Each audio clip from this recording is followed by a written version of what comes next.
Well, welcome, Humanity Church. My name is Nathan Aber. I'm our lead pastor. Excited to be with you here today. Dear 2022, I don't know if you know this, but people can't actually read your minds. I know that would be really nice, right? It would be really nice if people could read our minds, and I know that people should be able to read our minds. Like when they do something that rubs us the wrong way, they should just naturally know that they've done something to offend us, and they should course correct in the middle of that. When someone breaks a promise to us or betrays us or lets us down, they should naturally just know that they've done that and figured out what to do in the middle of that. When they say something hurtful or painful, they should just instantly be aware that they have offended us or hurt us in some way, shape, or form and course correct in the middle of that. When they don't do what we want them to do or what they're supposed to do or they should do, they should naturally know and go back and do that thing or stop doing the thing that they have been doing. But unfortunately, ESP is not a part of the human design. Now look, I know that we know this at a cognitive level. Like when we talk about this, it seems silly that people should be able to read our minds and know exactly when we've offended them or when we've hurt them or when we've engaged with them in a way that was painful. But our actions often suggest otherwise. I mean, look, how often do we find ourselves in offense or hurt with someone, or as the scriptures say, someone that has sinned against us, and we never actually even mention it to them? We don't say anything. We don't have a conversation and say, hey, that hurt, that felt like betrayal, that really damaged the relationship, that rubbed me the wrong way in some way, shape, or form. And then, rather than saying anything, we just stew on it. You know what I'm talking about, right? You just stew on it. And then everything that they do from that point forward gets seen through this lens of the way that they have sinned against us in before. And it starts out with something like, well, you know what? They didn't show up for me in a moment of need. Of course, I never told them that they didn't show up for me in a moment of need, and I never even mentioned that hurt me in some way, shape, or form. But regardless, they're clearly a shallow person. And it goes from they weren't there for me in that moment to, you know what? They were never there for me. In fact, I look back at our friendship and they were never back for me. And then you pull up Instagram and you see that they're hanging out with other people, and it's like, oh, well, they clearly have time for other people, right? They clearly have time to spend with other people. I'm just the one who's left out in the middle of this. In fact, let me just look up the last time they texted me. Oh my gosh, look at this. They left me on red, right? And then it instantly moves to, well, they're just a toxic person. And I don't know if I should actually be in relationship with them again. And all this happens without a single conversation with the person. Because of course, they should be able to read our minds. It's interesting because the scriptures provide us with a pathway to course correct this very common spiral that we find ourselves in. In Matthew chapter 18, starting in verse 15, it says this. This is Jesus speaking to us, by the way. It says, if a fellow believer hurts you, go and tell them. Work it out between the two of you.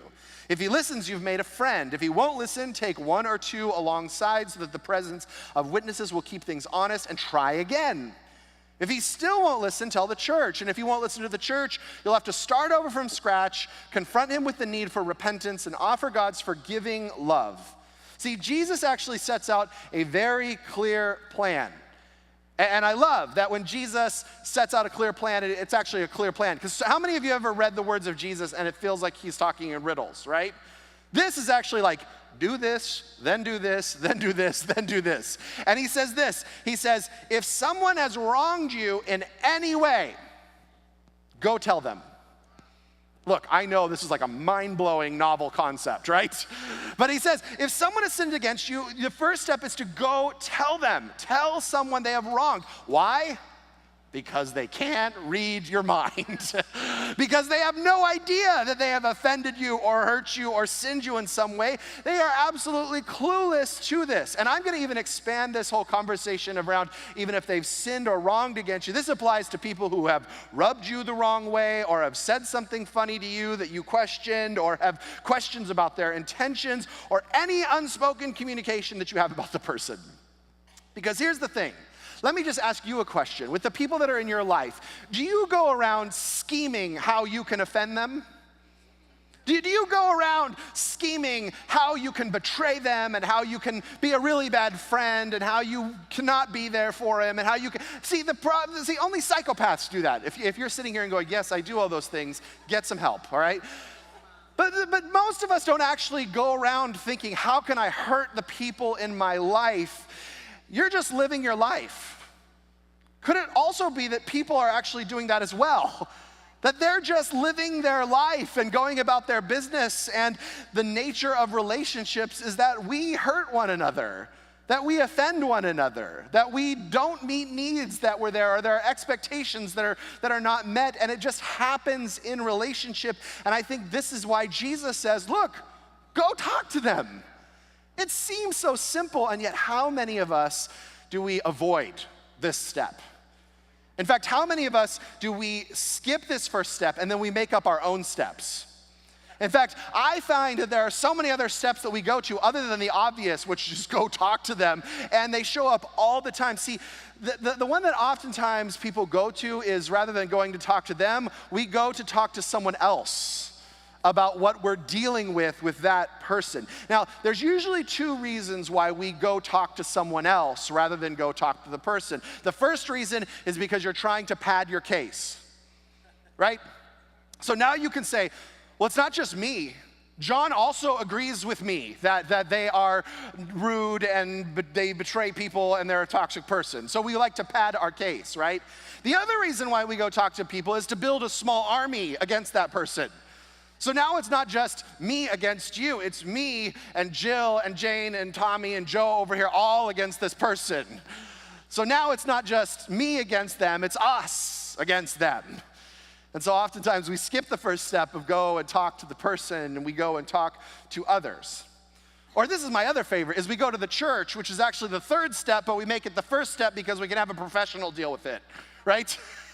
And I can't tell you how many times people have come to me or Marla or humanity leaders or some of our other staff and say, hey, I just got a prayer request for you. You should really check in with John because, man, I think something's off with them. And if you could just pray and maybe disciple them and maybe get them into just some extra care over there. Because, look, we don't want to deal with it. Let the professionals deal with it. Let someone else who knows how to deal with it over there. Or we over-spiritualize it and we make it something so religious where just a simple conversation is actually what is required. Or for some of us, we go straight to disconnecting them from our lives, which is actually the fourth step, but we oftentimes make it the first step in the process. Now, this can be overt.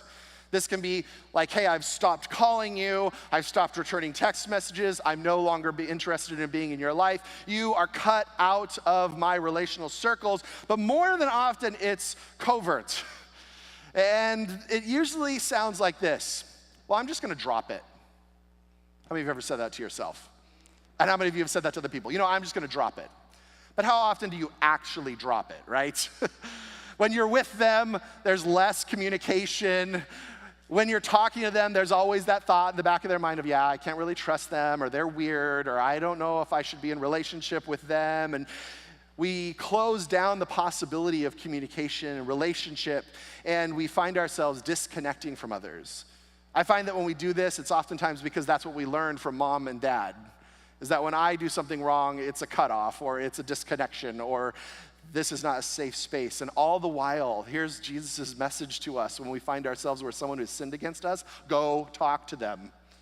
I know this is very deep. There's a lot of Greek involved. But just go talk to them. And then he says, if that doesn't go well, then after you've talked to them, then you can bring someone in. And if that doesn't go well, then you can bring them to the church. And if that doesn't go well, then you can say, hey, looks like you're not up for this type of spiritual community and this type of spiritual relationship, so let's start from scratch and let's start from the whole process of introducing you back to Jesus. See, here's the thing. We usually don't actually engage that first step of go talk to them immediately, because we don't like the awkwardness of it all. We just don't like that weird, awkward feeling in the middle of that. And really what that communicates is that we care about our comfort more than we actually care about this image bearer over here.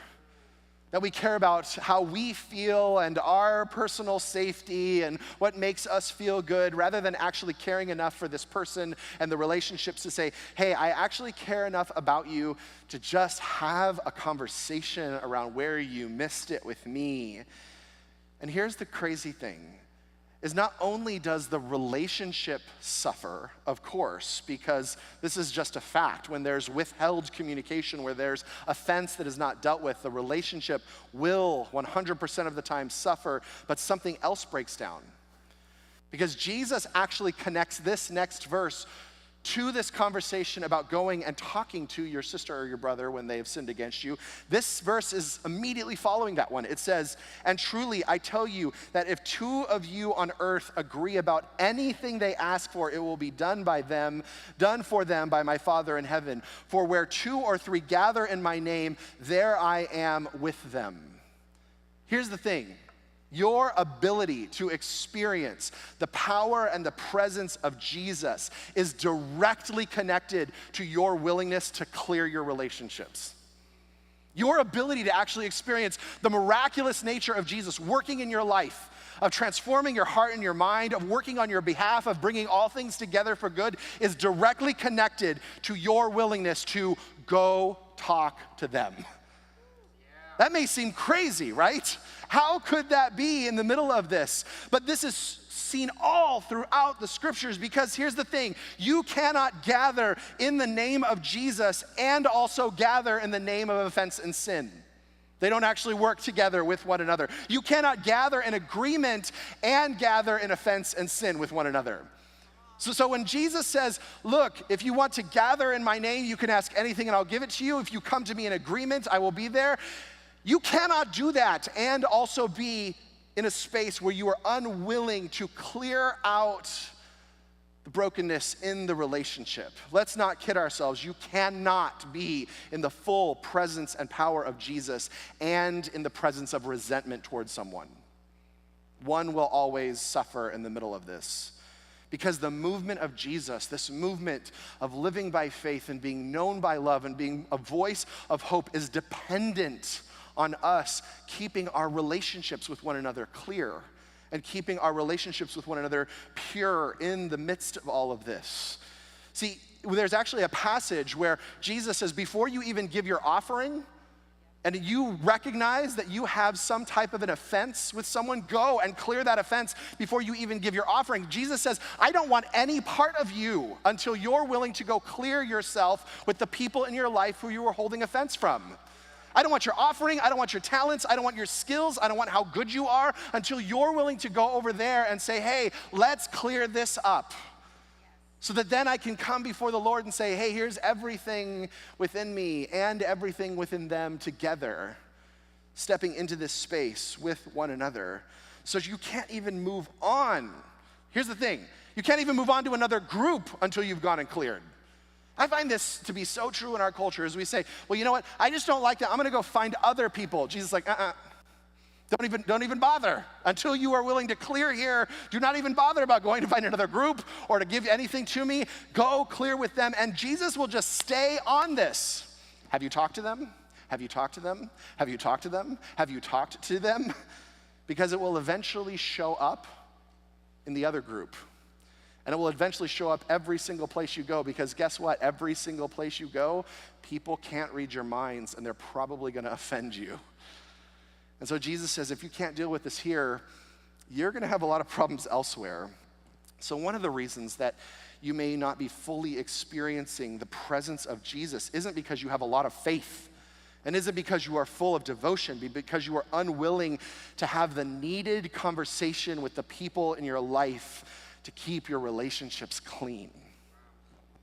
So next time you are in hurt, or next time you are in offense in relationship, or someone has sinned against you in some way, shape, or form, and you have this desire to do anything but talk directly to them as fast as you can, ask yourself these two questions. Do I actually care enough about this person, this image bearer, this, as Marla said, God's favorite person over here? Do I actually care about them enough to get back into relationship, to keep going? And don't kid yourself. If the answer is no, what you are saying is, this also applies to my spouse and my children and my best friend eventually. I promise you. The other question that you have to ask is, do I actually plan on ever experiencing the full power and presence of Jesus? And if the answer is yes, then you must go have the conversation today, because you will always be left wanting without it. So, dear 2022, people cannot read your minds. It is time to start sharing with the other person when there is sin that shows up in the relationship, or there is offense, or someone rubs you the wrong way, or someone says something screwy. And step into the fullness of what it means to be in relationship not only with God, but with one another. So here's what I'd like for you to talk to with your partners out there. When you're in offense with someone and they've hurt you, what are you personally tempted to do other than going and talking to them? Like, what flavor Flav do you have of circumventing that call in your life? So it may be like, man, I'm the guy who just cuts them off immediately. You could be like, yeah, I'm the person who just goes and talks to everyone else. What are you tempted to do? Look, come on, don't lie. We all have the other thing that we like to do, right? Maybe you're the person who just shoves it down and says, I'm just not going to deal with it. Where do you naturally go?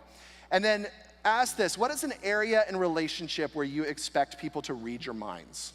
Where others should know and recognize the need without sharing it with them. Maybe you're thinking, man, I have relationships where people just don't show up for me the way that they're supposed to, and I'm mad at them. Maybe it's with your spouse, and there's like, hey, I have all these expectations that I've never communicated, or these hurts that I've never shared, and they should read my mind. Maybe it's at your work, or maybe it's with your neighbors. I don't know where, but where in your life do you find yourself expecting other people to read your minds, where you're unwilling to either share a need or share where there's hurt or offense, all right? So go ahead and have those two conversations, and we'll wrap up together.